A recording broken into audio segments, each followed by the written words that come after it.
আমি অনেক ধন্যবাদ জানাচ্ছি আমাদের সেনা প্রধান জেনারেল ওয়াকারুজ্জামানকে, কারণ এমন একটা স্পষ্ট বক্তব্য বাংলাদেশের মানুষ চাচ্ছিল বা অপেক্ষায় ছিল। গভীর রাত আপনার বাড়ির সামনে হঠাৎ করেই 10-15টা হুন্ডা, 50-100 জন মানুষ এসে আপনার বাড়ির মধ্যে ফ্যাসিস্টের দোসর আছে এই নামে আখ্যা দিয়ে বাড়িতে ঢুকে লুটপাট, ডাকাতি, ধান্দাবাজি, এই ধরনের কর্মকাণ্ড বাংলাদেশে একটা কমন দৃশ্যে পরিণত হয়েছে। আর এই যে মবকারীরা, এরা কারা? দৈনিক কালবেলা সহ বেশ কয়েকটি গণমাধ্যমের রিপোর্টে বের হয়ে এসেছে যে হাতে গোনা নির্দিষ্ট এরিয়াতে 4 থেকে 5 জন ব্যক্তি থাকেন যারা এই মবকে উস্কে দেন আর লুটপাটের ভাগটা তারা নিজেরাই নিয়ে নেন।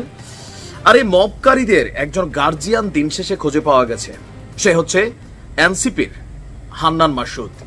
কারণ 3 জন মবকারীকে যখন ধানমন্ডি থেকে পুলিশ গ্রেপ্তার করে নিয়ে যায়, সেই মবকারীদেরকে মুচলেকা দিয়ে জামিনে বের করে নিয়ে এসেছেন হান্নান মাসুদ। এরপরে বিতর্কের মুখেও তিনি পড়েছেন, একটা ব্যাখ্যাও দিয়েছেন।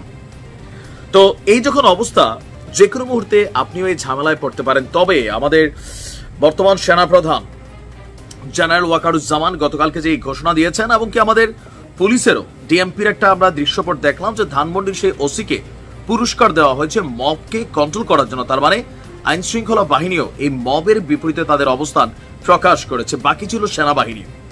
সেনাবাহিনী বলছে, সেনাপ্রধান জেনারেল ওয়াকারুজ্জামান, আপনারা জানেন যে সেনা সদর দপ্তরে জুনিয়র অফিসারদের সাথে প্রায় 1-1.5 ঘন্টার একটা বৈঠক করেছিলেন। সেখানে নানান প্রশ্ন ছিল। একটা প্রশ্ন ছিল মব ইস্যুটা বা সাম্প্রতিক আইন শৃঙ্খলা পরিস্থিতির যে অবনতি, এর মধ্যে প্রধান হচ্ছে একটা মব। তো সেই মব ভায়োলেন্স, সাম্প্রতিক আইন শৃঙ্খলা পরিস্থিতি, জুলাই আগস্টে সংঘটিত হত্যাকাণ্ড, আরো বিভিন্ন ইস্যুতে গতকালকে আমাদের সেনাপ্রধান তিনি বক্তব্য দিয়েছেন।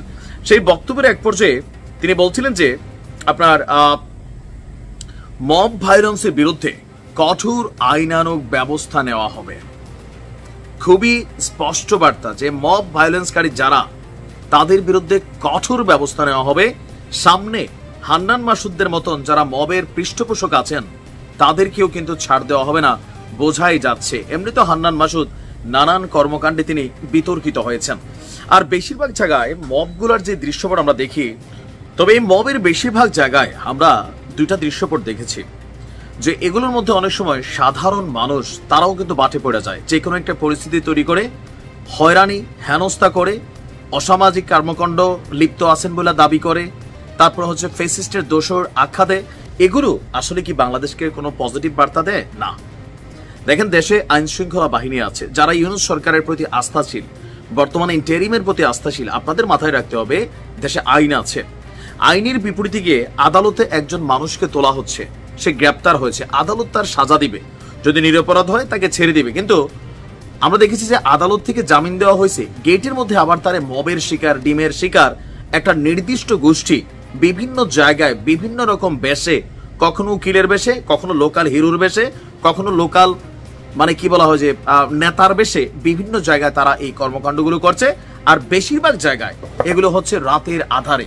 কেন?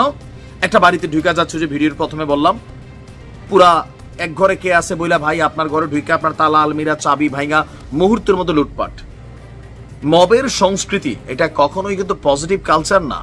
আর এর মাঝখানে আমরা অনেক সময় দেখি আমাদের আলেমদেরকে, হুজুরদেরকেও আসলে বিতর্কিত করার জন্য ম্যাক্সিমাম সময় এখানে দাড়িওয়ালা অথবা টুপিওয়ালা অথবা পাঞ্জাবি পরিহিত মানুষের সংখ্যাটা বেশিরভাগ জায়গায় কিন্তু নিয়ে আসা হচ্ছে।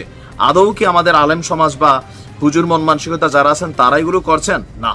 এগুলো আলেমদেরকে বিতর্কিত করার জন্য বা ইসলামকে বিতর্কিত করার জন্য একটা গোষ্ঠী পরিকল্পিতভাবে এই কাজগুলো করছে। আপনার আশেপাশে মবের যে কোনো ঘটনা দেখলে 999 নম্বরে ফোন করুন এবং সেনাবাহিনীকেও অবহিত করুন। ভালো থাকুন। আসসালামু আলাইকুম।